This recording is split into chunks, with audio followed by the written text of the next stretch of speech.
Glória a Deus, a paz do Senhor seja com todos. Pegue a palavra de Deus, por favor. Abra na carta aos Gálatas, capítulo 3, versículo 29. Aos Gálatas, capítulo 3, versículo 29. Veja se ao teu lado tem alguém sem a palavra de Deus. Mostre para a pessoa onde nós vamos ler. Já acharam? Escute só. E se sois de Cristo, então sois descendência de Abraão e herdeiros conforme a promessa. Amém? Eu vou reler. E se sois de Cristo, então sois descendência de Abraão e herdeiros conforme a promessa. Agora eu leio e cada pessoa que está comigo na sede nacional da Paz e Vida repete em seguida. Vamos lá. E se sois de Cristo, bem alto, e se sois de Cristo, então sois descendência de Abraão e herdeiros conforme a promessa. Amém? Sabia que você está no testamento? Que você é herdeiro, é herdeira de riquezas que ultrapassam a esfera deste planeta. Riquezas eternas, riquezas permanentes. E você, se você for de Cristo, então você já está no testamento. Você já é herdeiro. Amém? Você crê nesta palavra? Crê mesmo? Então desocupe as tuas mãos e dê a melhor salva de palmas que você já deu para a palavra de Deus. E quando você aplaude a palavra de Deus, você está aplaudindo o próprio Senhor Jesus.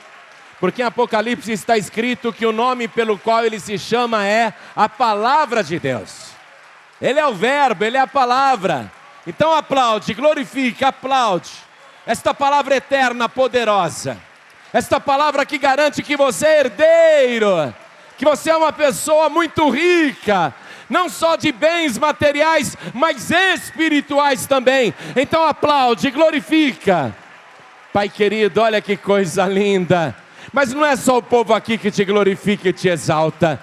Em toda parte onde tem um rádio ligado, um computador, tem alguém te glorificando agora. Então abre o céu para receber este louvor. E sobre cada vida que te exalta, derrama a tua bênção, a tua graça, a tua virtude, o teu poder.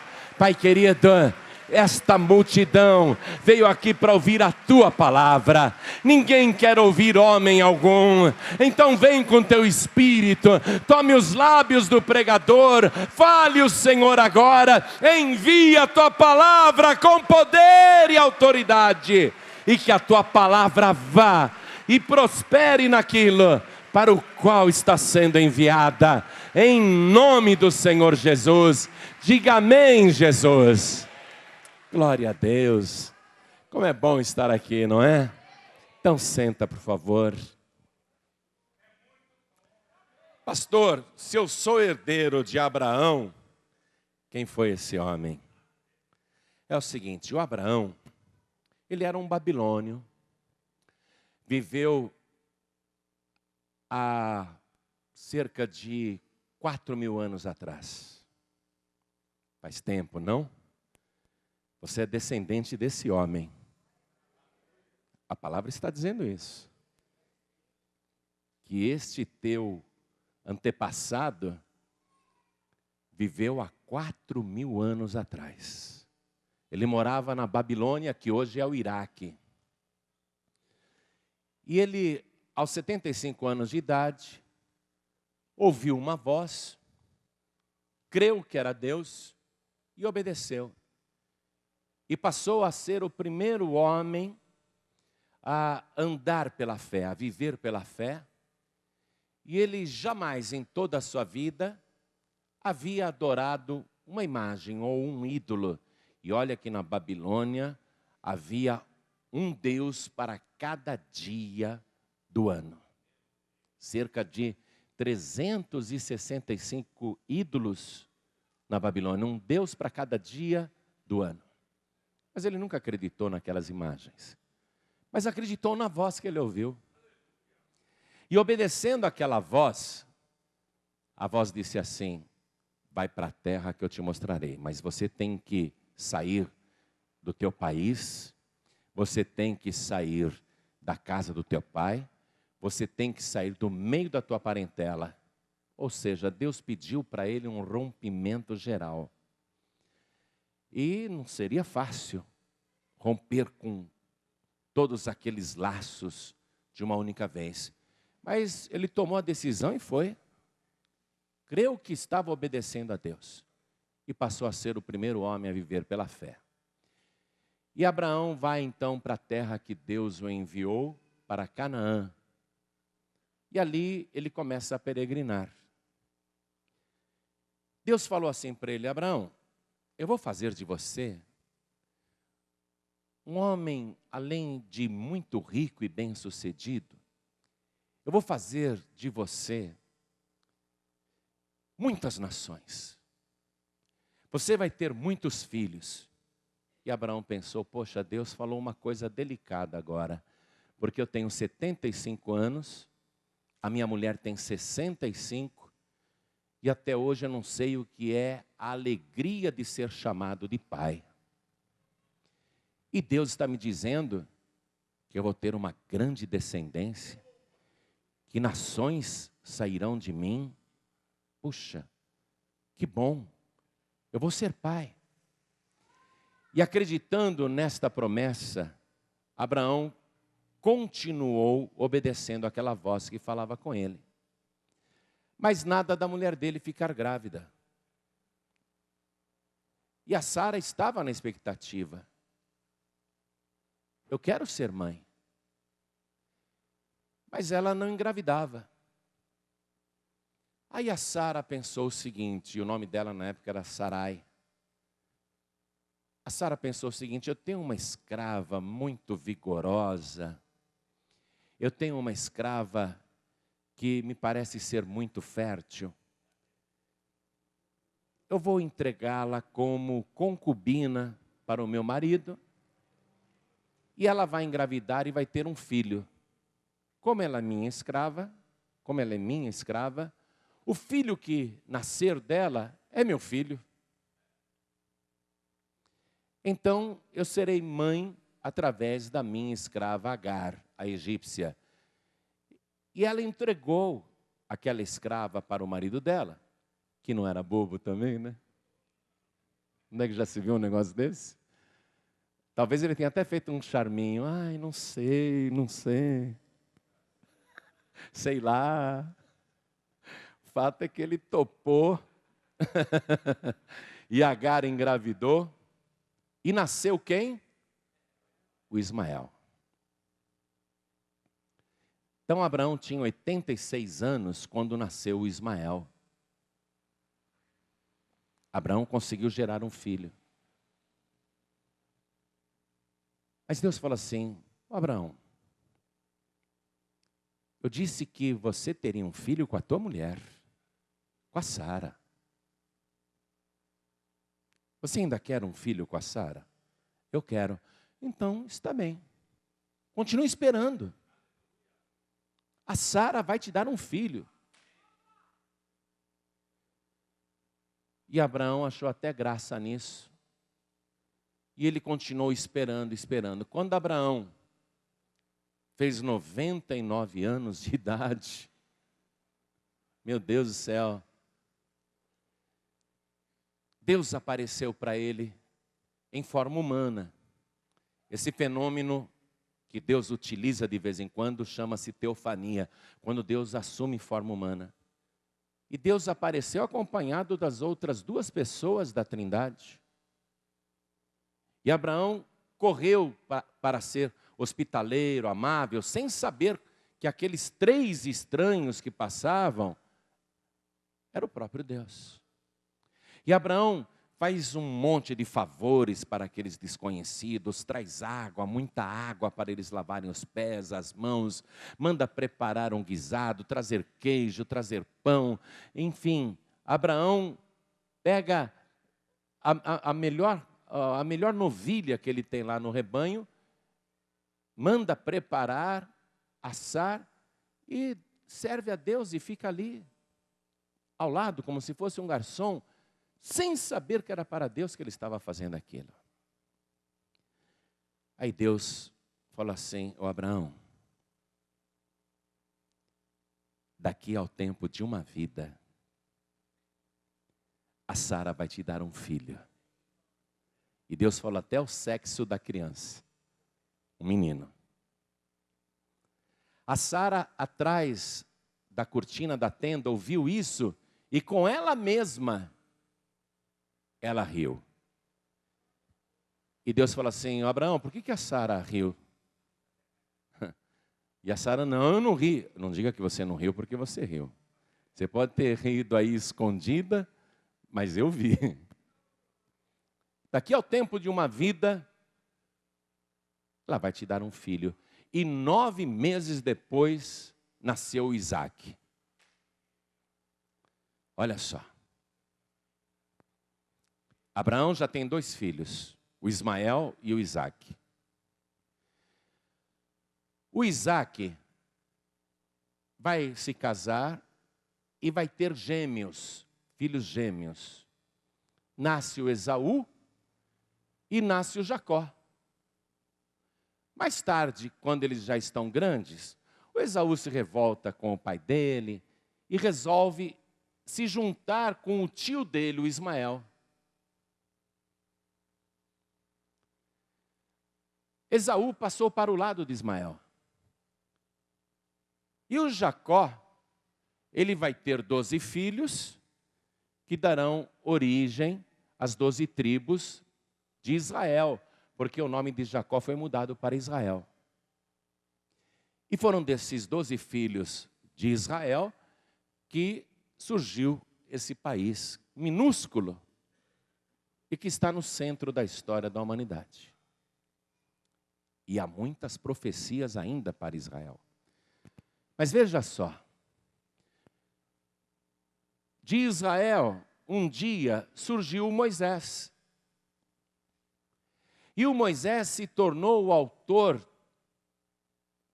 dos 5 primeiros livros dessa Bíblia que você tem aí na sua mão. E esses 5 primeiros livros da Bíblia deram origem ao judaísmo. As tradições judaicas. E eles vivem pela lei de Moisés, até hoje. Os judeus vivem pela lei de Moisés. E o Ismael e o Esaú? Os dois deram origem ao povo árabe. E do povo árabe, um dia, 600 anos depois de Cristo, surgiu o Maomé. E o Maomé escreveu o Alcorão, a lei dos árabes. E os árabes vivem pela fé em Maomé e no Alcorão, que é a Bíblia deles. Então veja, de Abraão surgiu o povo judeu e a lei de Moisés. E de Abraão surgiu Ismael, Esaú e o povo árabe e o Islã, o Alcorão, através de Maomé. Que são religiões opostas.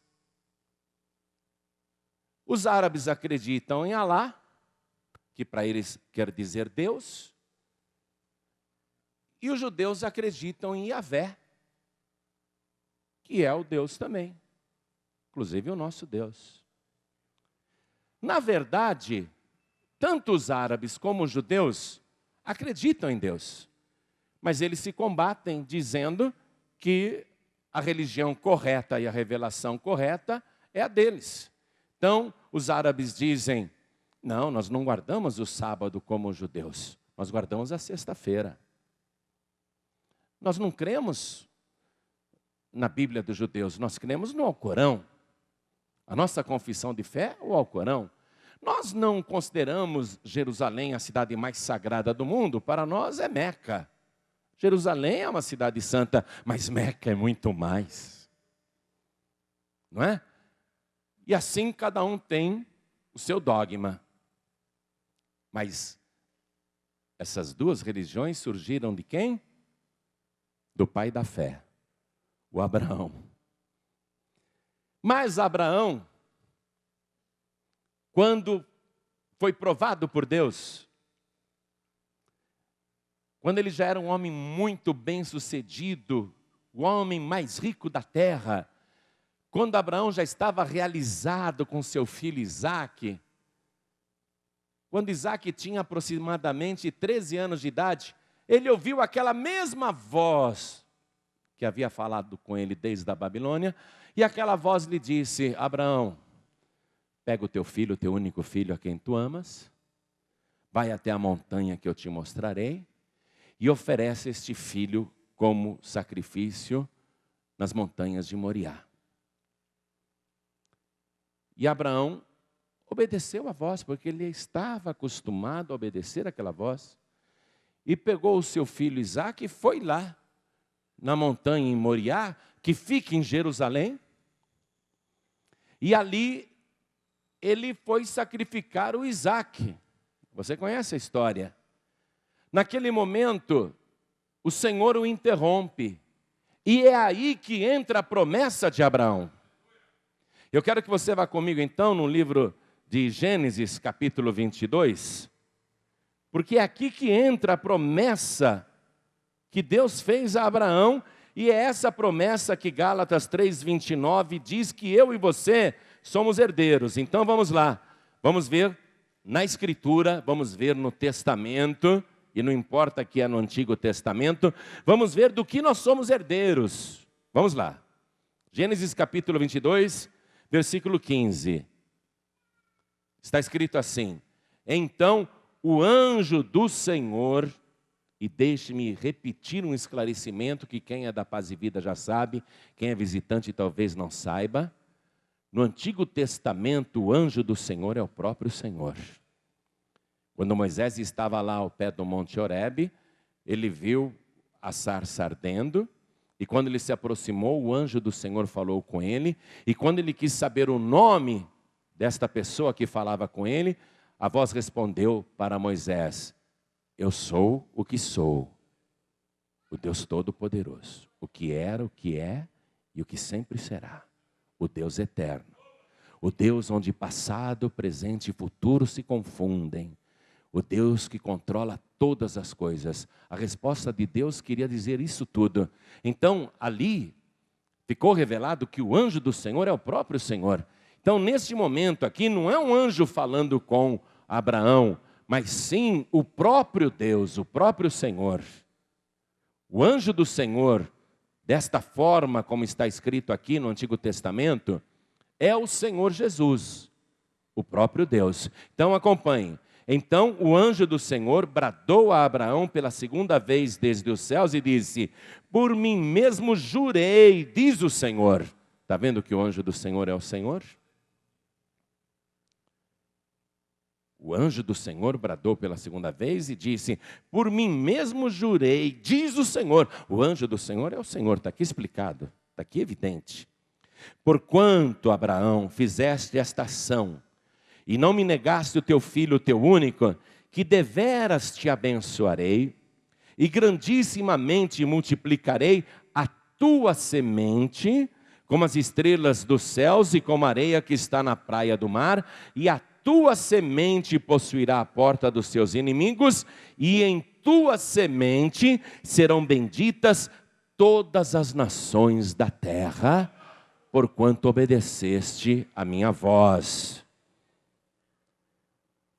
Em tua semente serão benditas todas as nações da terra. A semente de Abraão que abençoa toda a terra, que torna todas as famílias da terra benditas, a semente mais famosa e poderosa que Abraão já teve e que é capaz de abençoar todos os moradores do planeta, é o Senhor Jesus. Jesus, ele é descendente e o descendente mais famoso e importante de Abraão. Jesus é a semente de Abraão.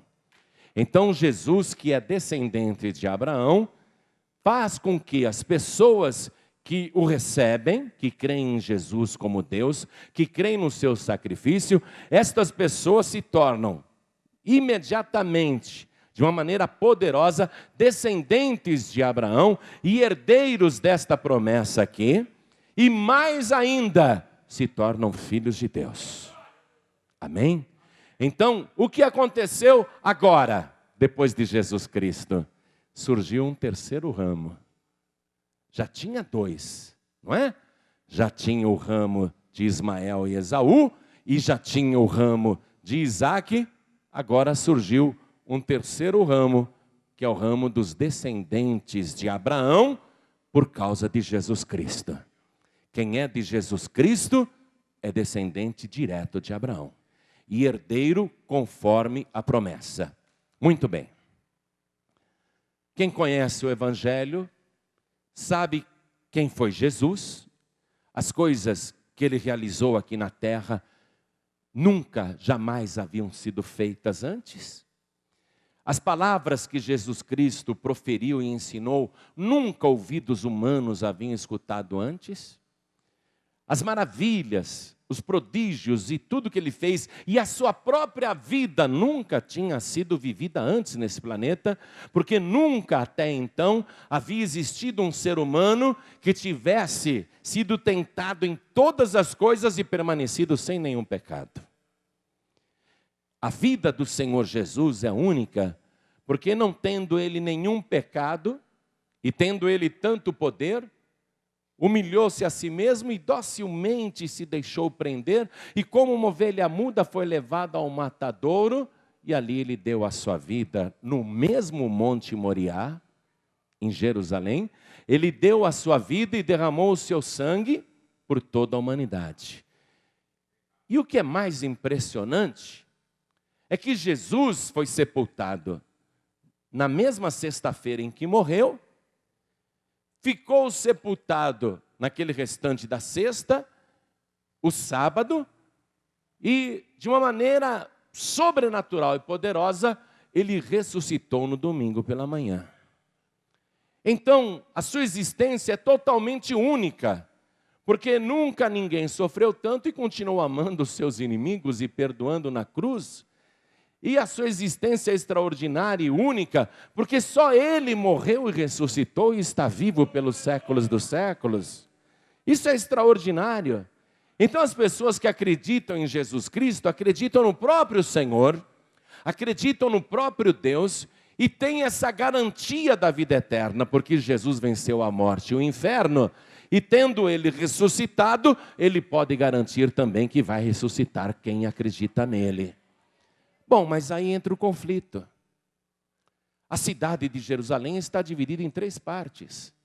Um lado é árabe, outro lado é judeu e outro lado é cristão. Assim como o mundo também está dividido assim. E todos, árabes, judeus e cristãos, todos descendem de Abraão, do mesmo pai na fé. Mas acontece que o judaísmo nega que Jesus Cristo ressuscitou. E eles não creem que Jesus é o ungido, que Jesus é o Messias, que Jesus é o Filho de Deus. Por isso eles crucificaram Jesus e mataram Jesus. E eles não creem que Jesus ressuscitou, e eles negam que Jesus Cristo ressuscitou. Pelo contrário, o que eles divulgam até hoje é que o cadáver de Jesus foi roubado do sepulcro. Então eu quero que você vá comigo na Escritura Sagrada agora, no Evangelho de Mateus, capítulo 28, versículo 11. Esse trecho que nós vamos ler aqui retrata um fato histórico naquele domingo de manhã quando Jesus ressuscitou. guardas romanos estavam guardando ali o sepulcro de Jesus. E naquela madrugada de domingo, ainda escuro, desceu um anjo do céu, luminoso e resplandecente, e o Evangelho diz que o seu aspecto era como relâmpago. E ele veio e tocou na pedra que estava na entrada do sepulcro, e os guardas ficaram paralisados de medo. E a pedra do sepulcro moveu-se sozinha, e houve um grande terremoto. Os guardas até caíram, mas no momento do terremoto, aquele que estava morto na sepultura, ele ressurgiu dos mortos. E saiu dali, sem que ninguém estivesse segurando os seus braços, sem que ninguém estivesse o amparando, porque lembre-se, há 3 dias atrás ele tinha sido barbaramente torturado, massacrado, espizinhado. Ele estava totalmente ferido e machucado, mas ele não sai da sepultura manquejando, ele não sai da sepultura dizendo: ai, meus pés estão doloridos por causa dos cravos, olha os meus pés como estão inchados. Ele não saiu feito um coitadinho, mas ele saiu glorioso, ressuscitado pelo poder de Deus, e os guardas caíram como mortos no chão. Esses guardas correram para os inimigos de Jesus, foram direto na casa do sumo sacerdote Caifás e relatou o fato. Eles relataram os fatos. E é isso que eu vou ler agora para você. Mateus capítulo 28, versículo 11. E quando esses guardas iam, não é? E quando iam, eis que alguns da guarda, chegando à cidade, anunciaram aos príncipes dos sacerdotes todas as coisas que haviam acontecido. Apavorados, nós estávamos lá guardando o sepulcro. Desceu um anjo luminoso do céu, parecia um relâmpago. Ele iluminou todo o cemitério. Ele tocou na pedra, a pedra se moveu, aconteceu um terremoto. Aquele que nós crucificamos e matamos na sexta-feira, ele ressuscitou, ele está vivo, nós vimos. O que Caifás deveria fazer naquela hora? Ah, meu Deus, me perdoa. Então ele era o Messias mesmo. Isso se ele tivesse temor de Deus, se ele não fosse um homem ganancioso que usava a religião para enriquecer. Aquele homem olhou para os guardas: aguardem aí, não façam mais nada, não falem com ninguém, esperem um pouco. E ele convocou o sinédrio, os anciãos, todos os principais sacerdotes que faziam parte da mais alta corte de Israel. E eles, reunidos em conselho, decidiram que aqueles guardas não poderiam divulgar o que tinham visto. Eles decidiram na reunião do sinédrio, na reunião do conselho, eles decidiram juntar uma grande quantidade de dinheiro, e todos os membros do sinédrio eram ricos, e eles não queriam perder os privilégios religiosos, porque se o judaísmo acaba, o que eles vão fazer? Vão viver do quê? Eles juntaram suas posses, o que cada um tinha ali na hora, fizeram uma grande coleta, uma grande oferta, muito dinheiro, e decidiram subornar os guardas. Está escrito aqui, ó. Acompanhem comigo. Estou no versículo 12. E congregados eles com os anciãos, e tomando conselho entre si, deram muito dinheiro aos soldados, ordenando: dizei, vieram de noite os seus discípulos, e dormindo nós o furtaram. Aí os guardas começaram a balançar a cabeça: não dá para falar isso. Nós somos soldados romanos. Se qualquer um de nós dorme durante a guarda, é justiçado, é decapitado a espada. É a pena romana para um soldado que é relaxado. Se a gente falar que estávamos dormindo e o cadáver foi roubado, nós seremos justiçados. Isso não dá para falar, não.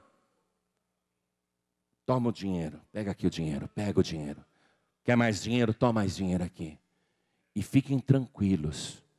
Se isso chegar no ouvido de Pôncio Pilatos, nós o convenceremos que vocês não tiveram culpa. Nós garantiremos a segurança de vocês. Aí os guardas, vendo aquele monte de dinheiro, aceitaram. Continuando aqui a leitura, escutem. Versículo 14. E se isso chegar a ser ouvido pelo governador, nós o persuadiremos e vos poremos em segurança. E eles, recebendo o dinheiro, fizeram como estavam instruídos. E foi divulgado esse dito entre os judeus até ao dia de hoje. Até o dia de hoje, literalmente, até ao dia de hoje, os judeus acreditam nessa história. O Sinédrio já tinha investido, na quinta-feira à noite, antes da morte de Jesus, já tinha investido 30 moedas de prata para subornar, para corromper Judas Iscariotes, para matar a verdade. Eles já tinham dado 30 moedas de prata. Agora, para divulgar a mentira, eles deram muito dinheiro. Esse dito é divulgado até hoje. Então, eles não aceitam que Jesus ressuscitou e divulgam até o dia de hoje que o cadáver foi roubado enquanto os guardas dormiam. Mas essa é uma mentira tão esfarrapada que qualquer pessoa inteligente, raciocinando um pouquinho só, consegue derrubar essa falácia. Veja, se os guardas estavam dormindo e não viram o cadáver ser roubado, como que eles podem afirmar que foram os discípulos que roubaram o cadáver? Quem está dormindo não vê nada. E se eles viram os discípulos roubando o cadáver, por que não impediram? Não precisava nem muita coisa. Aqueles galileus eram medrosos. Bastaria um grito, alto lá! E eles largariam o cadáver e sairiam correndo. Essa mentira não subsiste, só acredita na mentira quem quer acreditar na mentira. A pessoa que não quer acreditar na verdade.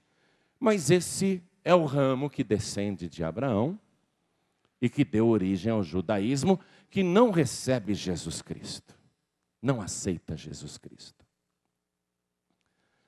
E o ramo de Ismael e Esaú, o ramo do Islã, e o ramo do Alcorão, e os árabes? Eles acham que Jesus, foi um grande profeta, mas Maomé é maior. Eles acham que Jesus Cristo falhou, mas Maomé não. E o Alcorão, escrito por Maomé, tem um trecho ali que diz, e eu já li no Alcorão, que Alá não deixou Jesus morrer na cruz, que ele só desmaiou. E que depois acordou na sepultura e foi embora. É isso que o Islã ensina. Porque, veja bem, é o mesmo problema dos judeus. Se os árabes admitirem que Jesus Cristo ressuscitou, eles têm que abandonar a religião do Islã. Eles têm que abandonar Maomé. Eles têm que rasgar o Alcorão. Se eles acreditarem que Jesus ressuscitou, eles têm que acreditar que Jesus é o próprio Alá, o próprio Deus. E eles não querem, porque eles têm o Maomé, a última revelação de Deus para a humanidade, entre aspas. É isso que eles creem. Então, para não precisar acreditar que Jesus ressuscitou, é melhor dizer que ele nem morreu. Porque se ele nem morreu, como é que iria ressuscitar? Então é por isso que no Alcorão está escrito que Jesus não morreu na cruz. Porque se ele não morreu na cruz, é óbvio que não houve em seguida ressurreição nenhuma. Porque se ele não morreu, iria ressuscitar para quê? Eles alegam que Jesus, no domingo, Ele foi realmente retirado da sepultura pelos discípulos, os guardas não viram. E eles falam que Jesus saiu dali amparado pelos discípulos. Que Jesus foi retirado ferido da sepultura. Agora vejam só uma coisa. O Evangelho diz que Jesus Cristo morreu na cruz. E há provas de que ele morreu. Naquela sexta-feira, quando foi anunciado que Jesus estava morto, o José de Arimateia, que era um dos membros do Sinédrio, judeu, membro do Sinédrio, um príncipe entre os sacerdotes, ele era discípulo de Jesus em secreto. E ele criou coragem e foi até Pilatos e disse: olha, ele está morto. O Nazareno já morreu, o Galileu já morreu. O senhor me entregaria o cadáver para eu fazer um sepultamento? Aí o Pilatos disse: mas já morreu? Já morreu. O senhor não quer me entregar o cadáver? Não, espera um pouquinho. Tem que ter certeza que ele morreu. Então vamos ver isso. Aqui no Evangelho de Marcos, capítulo 15, versículo 42. Vamos ler isso. E chegada a tarde, naquela sexta-feira à tarde, em que Jesus tinha morrido na cruz, e chegada a tarde, porquanto era o dia da preparação, isto é, a véspera do sábado, eles chamam a sexta-feira de dia da preparação, porque no sábado o judeu não pode fazer nada, então ele prepara tudo um dia antes, entendeu? Por isso que a sexta-feira é chamada de o dia da preparação pelos judeus. E chegada a tarde, porquanto era o dia da preparação, isto é, sexta-feira, isto é, a véspera do sábado, chegou José de Arimateia, senador honrado, que também esperava o reino de Deus, e ousadamente foi a Pilatos e pediu o corpo de Jesus. E Pilatos se admirou de que já estivesse morto, e chamando o centurião que presidiu a crucificação, perguntou-lhe se já havia muito que tinha morrido. Versículo 45. E tendo-se certificado pelo centurião, quem deu a informação que Jesus tinha morrido foi o centurião. Deu o corpo a José. Mas como que o centurião convenceu Pilatos que Jesus estava morto? O centurião falou assim para Pilatos: Senhor, lembra que algumas horas atrás vieram uns judeus aqui numa audiência contigo? Porque amanhã é o sábado deles de Páscoa. É um dia religioso muito sagrado. E eles não querem esses cadáveres pendurados na cruz em pleno sábado de Páscoa, porque é um dia sagrado para eles. E para que os condenados não ficassem ali agonizando, eles vieram algumas horas atrás aqui e pediram para que nós quebrássemos as pernas dos 3 crucificados. Lembra? Aí o Pilatos disse: claro, lembro, eu dei ordem para vocês irem lá para quebrarem as pernas dos 3 crucificados, porque sem apoio na perna, o peso do corpo iria esmagar o pulmão, e em poucos minutos, 3, 4, 5 minutos, eles estariam mortos por asfixia. Pois é, governador, o senhor nos mandou quebrar as pernas dos 3 crucificados. E nós fomos lá no Monte Calvário, fomos lá no Monte Caveira, pegamos as marretas, fomos naquele primeiro ladrão ali, e nós quebramos as pernas dele. Aí ele perdeu todo o apoio do corpo, mas morreu rapidamente. Ele morreu assim, nós vimos ele morrer. Aí nós chegamos no segundo ladrão que estava lá, aquele outro condenado, pegamos as marretas e demos nas pernas, quebramos as pernas e ficamos olhando para ele. Ele morreu asfixiado. Mas quando nós fomos ali quebrar as pernas de Jesus o Nazareno, aquele que o Senhor colocou a placa em cima da cruz, Jesus Nazareno, Rei dos Judeus, quando nós fomos lá com a marreta para quebrar as pernas dele, ele já estava morto. Aliás, eu já tinha visto ele morrer. Eu mesmo vi ele morrer. Mas quando a gente foi lá quebrar a perna, a gente viu que ele já estava morto na mesma posição. Aí, para ter certeza de que ele realmente estava morto, eu mandei um soldado meu pegar uma lança com uma haste bem comprida e mandei ele enfiar a lança no crucificado. E foi interessante, ele enfiou a lança, não houve um gemido, não houve nada, nenhuma reação. E quando o soldado tirou a lança, saiu sangue e saiu água. Foi uma coisa muito estranha, saiu água. Agora o senhor sabe que quando a gente faz um ferimento de faca, punhal ou lança, espada, no peito de alguém, a pessoa pode até estar inconsciente, mas se ela estiver viva, e se o coração estiver batendo, e se o pulmão estiver funcionando, dá para a gente ouvir a respiração pelo buraco do ferimento. O senhor sabe disso. Aí quando tirou a lança, saiu sangue e água, nós não escutamos nenhum barulho de respiração, e não houve mais nenhum tipo de escorrimento, porque o coração dele não estava batendo mais. Ele já estava morto. Ah, bom, se já estava morto, pode entregar o cadáver aí para o José de Arimateia. Vamos conferir isso? Evangelho de João, capítulo 19, versículo 32. Evangelho de João, capítulo 19, versículo 32. Foram, pois, os soldados, e na verdade, quebraram as pernas ao primeiro, e ao outro que com ele fora crucificado. Mas vindo a Jesus e vendo-o já morto, não lhe quebraram as pernas. Contudo, um dos soldados lhe furou o lado com uma lança, e logo saiu sangue e água. Aqui está a prova da morte de Jesus. Jesus não desmaiou na cruz. Mas vamos defender o argumento do Maomé? Vamos dar uma de advogado do diabo agora? Vamos dizer que, de fato, ele desmaiou. Ah, ele desmaiou. E no domingo ele saiu de lá? No domingo ele saiu de lá. Desmaiou e saiu de lá no domingo? Ah. E como é que estavam os pés dele?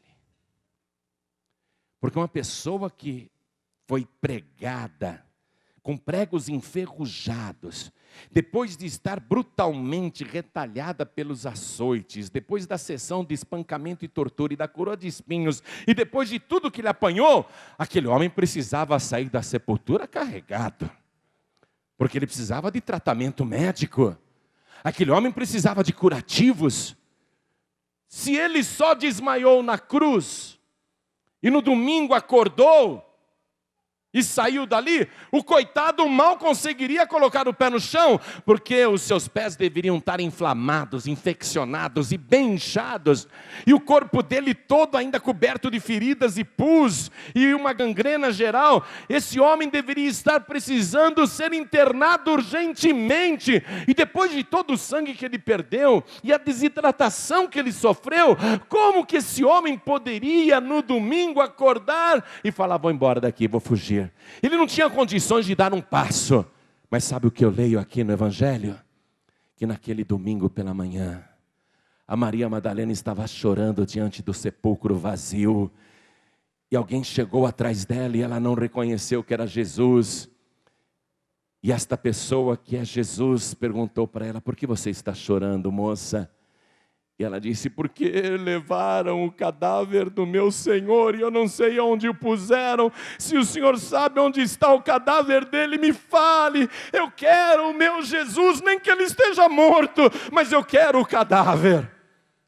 Aí, aquele que estava de pé, atrás de Maria Madalena, disse: Maria. E ela reconheceu a voz. A voz não dá para esquecer, não é? A voz é uma impressão digital vocal. Ela reconheceu a voz e ela se virou para trás e ela disse: Rabone, com uma alegria. E ela se lançou nos pés dele. Está escrito lá no Evangelho: se ele estivesse com os pés infeccionados, inchados, feridos, doloridos, ele ia falar: não, Maria Madalena, não encosta em mim que isso dói. Ai, Maria Madalena, me solta aí, estou todo dolorido ainda. Você não está vendo os meus pés inchados? Mas a Maria Madalena se lançou aos pés e beijou os mesmos pés que um dia ela tinha chorado os seus pecados, mas agora ela chorava de alegria, porque o seu Senhor está vivo, Ele ressuscitou dos mortos. Ela chorava de contentamento, ela beijava novamente os pés do Senhor e dizia: Rabone, Rabone, Rabone, meu mestre, meu mestre, meu mestre. Se Jesus desmaiou na sepultura, ali acordou, se ele tinha desmaiado na cruz, como diz o Alcorão, e acordou no domingo na sepultura, e saiu dali todo, porque ele precisava de tratamento médico, precisava de internação urgente. Como então eu leio no Evangelho, que no domingo, naquele domingo, à tarde, tinha 2 discípulos indo para a aldeia de Emaús, e eles foram andando, discutindo tudo o que havia acontecido. Poxa, mataram Jesus, né? Que barbaridade, que horror, eu estou chocado até agora. E os 2 iam comentando: que barbaridade, que tragédia, nós pensávamos que era ele que ia remir Israel, e acabou o sonho, acabou tudo. E eles iam discutindo essas coisas. Aí chegou o Senhor Jesus, e eles não reconheceram, porque veja bem, o homem tinha sido massacrado. E o Senhor também não se deixou reconhecer. E fez de conta que era mais um peregrino naqueles dias. E perguntou para os 2 discípulos: o que vocês estão discutindo no caminho? Você é o único peregrino que não sabe das coisas que aconteceram? Ninguém te falou nada? Do que, hein? Jesus dando uma de que não sabia de nada. Do que? Então vem andando com a gente que nós vamos te contar. E eles foram contando toda a história de Jesus.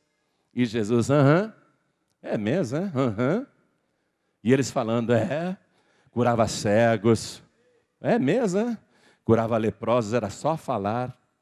Mandava paralíticos saltar e o paralítico saltava. Poxa. E eles foram contando, a gente pensou que era ele que ia libertar Israel, mas ele foi morto. Mataram ele,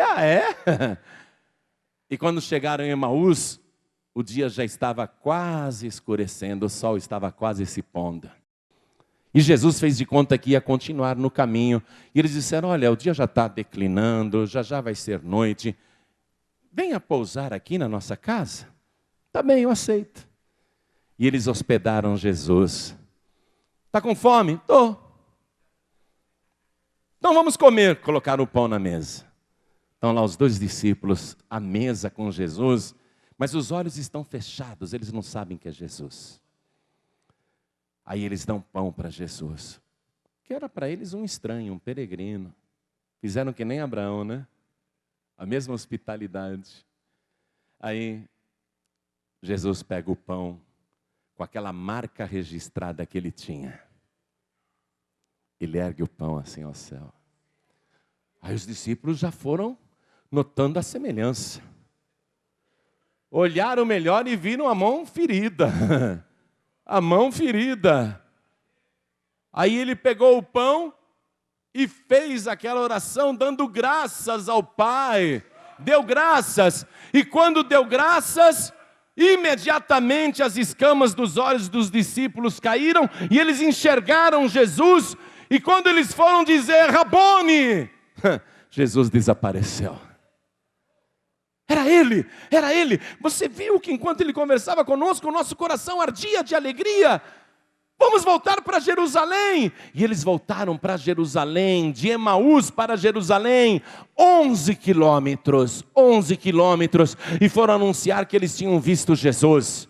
Eu pergunto para você que também acha que Jesus desmaiou na cruz e no domingo acordou e saiu da sepultura, Você acha que uma pessoa que sofreu aquela sessão de espancamento, crucificação e cravos nos pés e nas mãos, e lança no lado, desidratação, perda de sangue, aquele espancamento geral, você acha que uma pessoa nessas condições poderia no domingo ter acordado na sepultura, opa, vou para Emaús, e andar 11 quilômetros, hein? Até chegar na casa dos discípulos em Emaús. Você acha que uma pessoa arrebentada teria condições de fazer uma marcha de 11 quilômetros? Meu Deus, outro dia eu fui caminhar com a minha esposa, andei 4,5 quilômetros, estava com a língua de fora.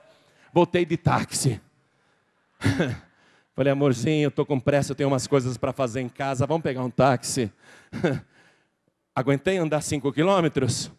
Você acha que uma pessoa com os pés arrebentados, infeccionados e inchados, iria andar 11 quilômetros até Emaús? Sabe por que ele andou 11 quilômetros até Emaús? Porque ainda que ele tenha sido pregado nos pés naquela cruz, ele ressuscitou com todo o poder no céu e na terra. Ele está vivo, ele tem o seu corpo glorificado. É por isso que depois que ele deu graças, ele desapareceu. Mas como ele desapareceu ali e não comeu, os inimigos de Jesus poderiam dizer, era um espírito, era só o espírito dele. Como as testemunhas de Jeová ensinam, viu? Que era só o espírito dele. Eles não acreditam também. Eles não acreditam que Jesus ressuscitou com aquele corpo que morreu na cruz. Mas os 2 discípulos voltaram correndo de Emaús até Jerusalém, bateram na porta, tinham os outros discípulos ali reunidos. Nós vimos o Senhor, Ele apareceu para a gente, era Ele. E quando eles estavam dando a boa notícia, com as portas fechadas, o mesmo Jesus se apresenta no meio deles e diz, paz seja convosco. E eles pensavam que estavam vendo algum fantasma e estavam admirados. E Jesus diz de novo, paz seja convosco. Aquela mesma paz que ele havia dado tantas vezes, aquela marca registrada também. Então os discípulos se admiraram, pensando que viam um fantasma. Jesus disse, por que vocês estão pensando essas coisas? Eu não sou um fantasma, nem um espírito. Podem me tocar, vejam aqui. E o Tomé não estava lá, né? O Tomé não estava. Mas Jesus disse para aqueles discípulos, podem me tocar. E como eles ainda não acreditassem, e eu não condeno os árabes por não acreditarem, eu não condeno os judeus por não acreditarem, porque nem os discípulos vendo acreditavam. Como eles não acreditavam, Jesus disse, vocês têm alguma coisa aí para comer? Aí eles, meio tontos, um pegou um peixe e o outro pegou um pouco de mel. Deus me livre. A gente foi para Israel, a gente come peixe defumado no café da manhã. Agora imagina peixe defumado com mel. Meu Deus do céu. Esse foi mais um sacrifício do Senhor Jesus. Para provar que ele não era um espírito, porque um espírito não come, né? Você vai no terreiro lá, você põe comida lá para o santo, a comida até bicha. Viu? Você põe uma galinha preta lá para o santo, se nenhum cachorro comer, se nenhum mendigo também passar a mão, a galinha vai apodrecer ali, porque espírito não come. Se você botar uma garrafa de pinga lá para o espírito, num despacho de macumba, a garrafa vai ficar lá no despacho, se nenhum pinguço tomar, vai ficar inteirinha ali, porque espírito não bebe. Jesus disse, vocês têm alguma coisa para comer? Pegaram um pedaço de peixe, um pouco de mel. Peixe e mel. Eu tô desde quinta-feira sem comer. A última vez que eu comi foi na Santa Ceia. Essa é a minha primeira refeição depois de ressuscitado, me dão peixe e mel. Tá bom, vou comer o que tem. Deu graças e comeu na frente deles. E comeu para provar que não é um espírito, comeu para provar que não é um fantasma, comeu para provar que é Ele mesmo. Ele ressuscitou dos mortos, foi morto, mas está vivo, ressuscitado pelo poder de Deus. Se a pessoa acredita nisso, ela tem que deixar todas as religiões.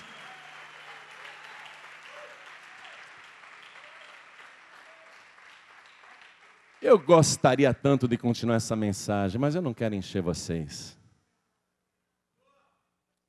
Mas eu queria falar do Tomé. Eu preciso falar do Tomé. Porque foi uma bênção o Tomé não ter acreditado. Foi uma bênção. Tomé dizia para os companheiros: eu não acredito. Se eu não pegar o meu dedo e enfiar nas feridas, nas mãos e no lado, de maneira nenhuma crerei. 8 dias depois, estavam todos reunidos no mesmo lugar, com portas e janelas fechadas. E Tomé estava junto. E de novo Jesus aparece do nada. Esse Jesus de carne e ossos não entrou pela porta. Não entrou pela janela nem pelo telhado. Apareceu no meio deles. Cumprindo a palavra que ele disse para mim e para você: eis que estou convosco todos os dias até a consumação dos séculos. E onde estiverem 2 ou 3 reunidos em meu nome, aí estou eu no meio deles. E Jesus aparece no meio deles. Paz seja convosco. Todo mundo fica alegre, menos o Tomé, que estava mais branco que essa minha camisa aqui. Ele ficou lívido, parecia uma vela, sabe aquela vela branca? Aquela vela de cemitério. Ele ficou branco, a cor sumiu. Jesus veio diretamente para Tomé: vem aqui, Tomé. Me dá aqui tua mão. E o Tomé, morrendo de medo. Me dá tua mão aqui, Tomé.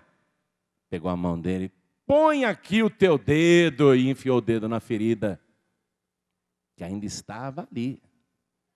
Aliás, até hoje está ali. Põe a tua mão aqui no meu lado também, Tomé. Vê que sou eu mesmo.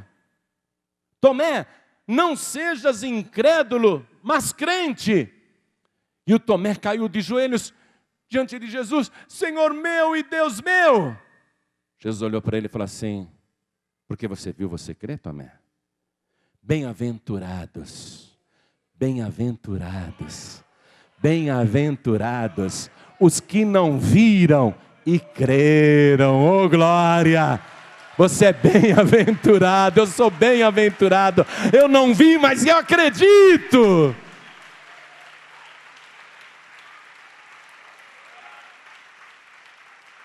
Agora, todos esses que não acreditam, judeus e árabes, aguardem. Porque todas as nações um dia irão marchar contra Jerusalém para destruir a semente de Abraão. Os árabes, inclusive, estarão juntos. O Irã não vê a hora de ter uma bomba atômica para aniquilar o Estado de Israel. Ele diz isso abertamente. Está próximo de conseguir a bomba atômica tão desejada. Todas as nações um dia irão marchar contra Jerusalém. Naquela hora, antes do extermínio total, quando parecerá inevitável o fim, aquilo que nem Hitler conseguiu, parece que agora o anticristo vai conseguir, porque é o mundo inteiro contra Israel. Naquela hora, eles vão clamar dizendo: Yahvé, Yahvé, socorre-nos, Yahvé, Todo-Poderoso, socorre-nos. Eles vão pedir ajuda para o Deus de Moisés. Eles vão invocar ali Yahvé. Quero que você vá comigo no livro de Zacarias, capítulo 12, porque essa profecia está no livro deles e não no nosso. Livro de Zacarias, capítulo 12, versículo 10. Aliás, deixe-me ler aqui o versículo 9 também. É o próprio Senhor falando. E acontecerá naquele dia que procurarei destruir todas as nações que vierem contra Jerusalém. E sobre a casa de Davi, e sobre os habitantes de Jerusalém, derramarei o espírito de graça e de súplicas. Eles vão ficar clamando, suplicando: Yahvé, socorre-nos, socorre-nos. Yahvé vai responder. O Deus de Moisés vai responder. O céu vai se abrir. Mas eles não vão ver Yahvé do jeito que eles imaginam. Olha só. E olharão para mim. E olharão para mim a quem traspassaram.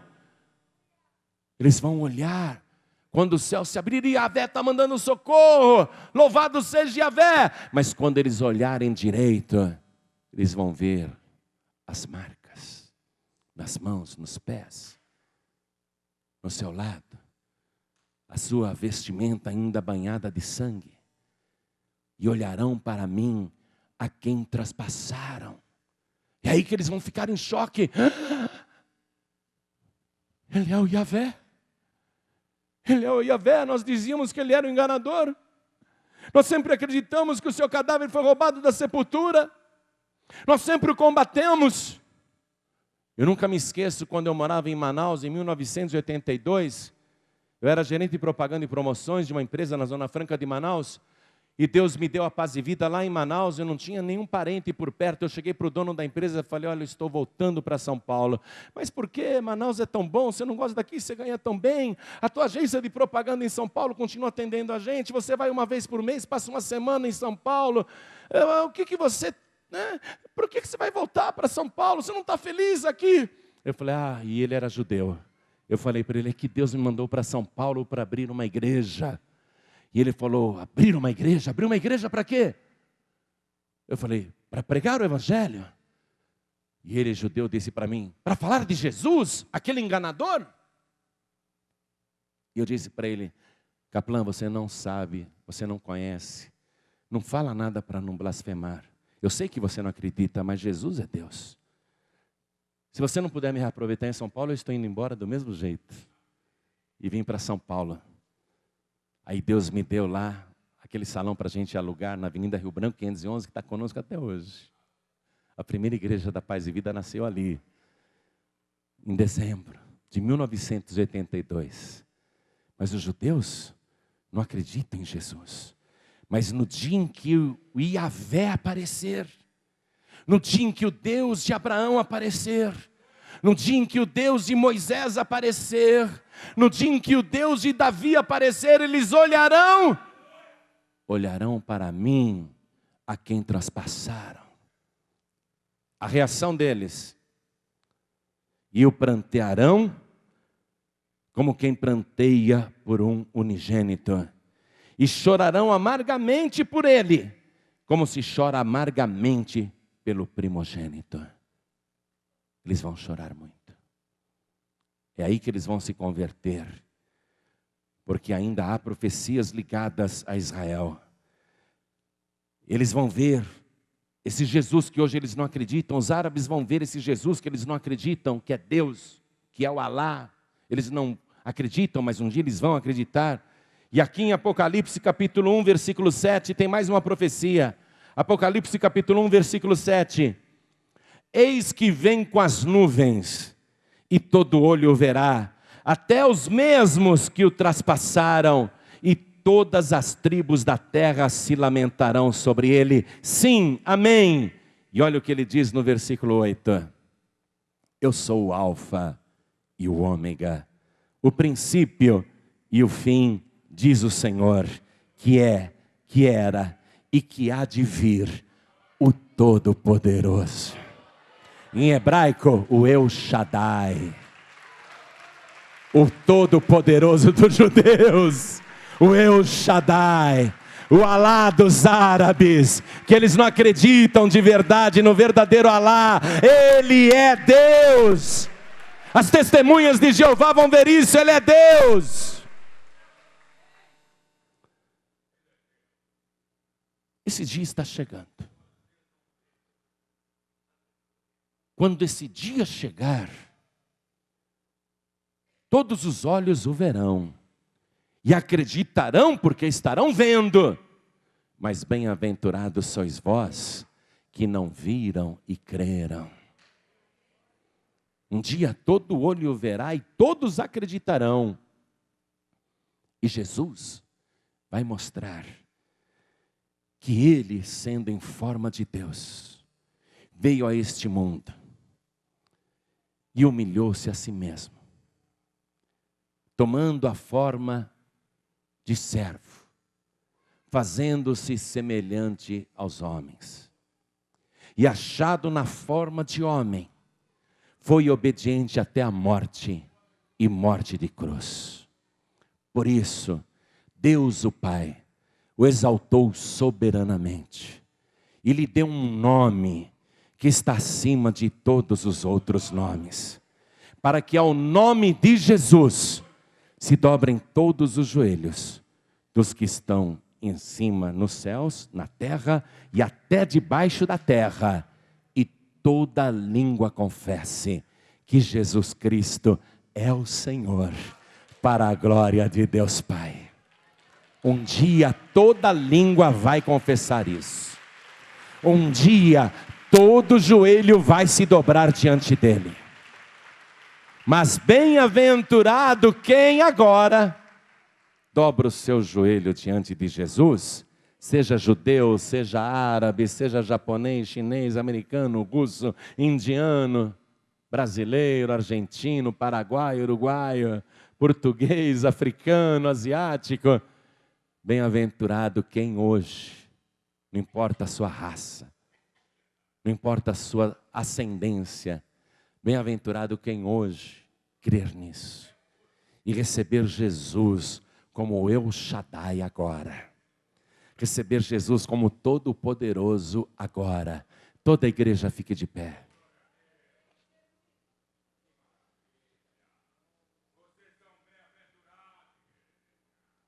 Nós vamos fazer um convite.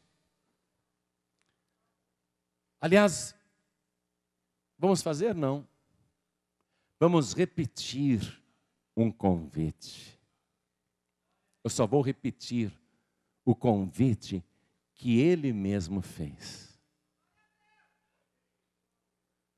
Ele disse, e eu repito para você ouvir agora: vinde a mim, todos vós que estáis cansados e sobrecarregados, e eu vos aliviarei. Tomai sobre vós o meu jugo e aprendei de mim, que sou manso e humilde de coração, e encontrareis descanso para as vossas almas. Porque o meu fardo é leve e o meu jugo é suave. Ele fez esse convite. Aliás, não foi só esse não. Ele abriu os braços um dia e disse: se alguém tem sede, que venha a mim e beba. É um convite.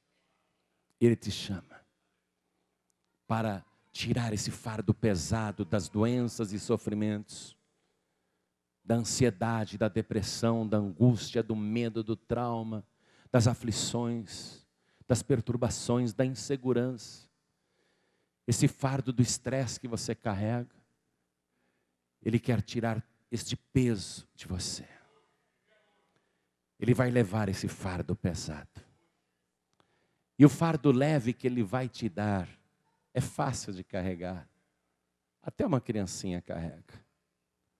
É leve, é suave. Você vai ter prazer de carregar. Ele não sobrecarrega ninguém não. O diabo sobrecarrega, mas Jesus não. Ele te alivia. E aí você vai andar com Jesus. Sabe o que é jugo? Aqui no Brasil a gente chama de canga. É aquela peça de madeira que tem 2 buracos, que colocam no pescoço de 2 bois, para obrigar 2 bois a andarem juntos arando a terra.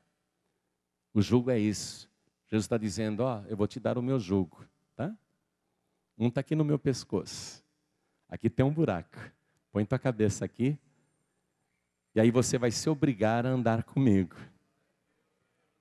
E se você andar comigo, eu te levo pelo caminho bom e reto. E se você andar comigo, eu te levo para as mansões celestiais. Eu te levo para a casa do meu Pai. Se você quiser andar com Jesus, você precisa dizer, eu quero colocar a minha cabeça dentro desse jugo e eu quero andar ao teu lado. Jesus ao teu lado, não é? Ele vai carregando todos os teus pesos e fardos. Ele olha para você e diz, o fardo que eu vou dar para você é bem levinho, porque eu sei que você é fraquinho, mas eu levo todo o peso, deixa comigo. Você tem que andar com Jesus. Ele sempre vai carregar a tua carga, sempre. Eu sou a pessoa mais leve e solta do mundo. Minha esposa diz assim, o João Ribe, se ele ficar aborrecido é 5 minutos. Se ele ficar triste é 5 minutos. Porque é o tempo de Jesus chegar e falar, João Ribe, dá aqui essa carga para mim. E na hora eu já estou aliviado. Ele vai fazer isso com você. Você vai ser uma pessoa mansa, calma, tranquila, abençoada, com domínio próprio e poder de Deus. E andando com Jesus, no mesmo jugo dele, hein? Andando ao lado dele, eu quero ver o diabo montar em cima de você. Eu quero ver o diabo te usar de cavalo. Ele que tente. Jesus derruba ele na hora. Tudo que você tem que fazer agora é entregar tua vida para Jesus. O convite está feito, eu já repeti para você. Vinde a mim, é só vir. Vinde a mim, todos vós que estáis cansados e sobrecarregados, e eu vos aliviarei. Tomai sobre vós o meu jugo. Você tem que entrar no jugo aqui, ó. Anda comigo, diz o Senhor. Tomai sobre vós o meu jugo e aprendei de mim, que sou manso e humilde de coração. Você vai aprender diretamente dele, a ser como ele. De tanto andar com ele, você vai ficar igual a ele. E essa transformação começa agora, viu? Porque a todos quantos o receberam, deu-lhes o poder de serem feitos filhos de Deus. Você vai ficar muito parecido com ele hoje. Hoje mesmo você já vai ficar muito parecido com ele. Quantos aqui ouvindo essa palavra, sabendo que só Ele é o Senhor, só Ele é Deus, quantos aqui querem ser herdeiros desta promessa? Quantos aqui querem entrar na descendência de Abraão? Quantos aqui querem andar com Jesus e recebê-lo como único, suficiente, exclusivo e eterno Salvador? Quem quer, erga a mão direita assim bem alto, todos que querem. Olha quantas mãos levantadas. Olha quantas mãos levantadas. Vamos aplaudir mais, vamos aplaudir mais. Você que ergueu a sua mão, venha por favor. Venha, venha, venha aqui. Vinde a mim, disse Jesus. Saia do teu lugar, vinde a mim, e eu vos aliviarei. Vinde a mim, venha meu querido, venha minha querida. Vamos aplaudir mais, igreja. Olha quanta gente vindo. Olha quanta gente vindo, vamos aplaudir mais, igreja.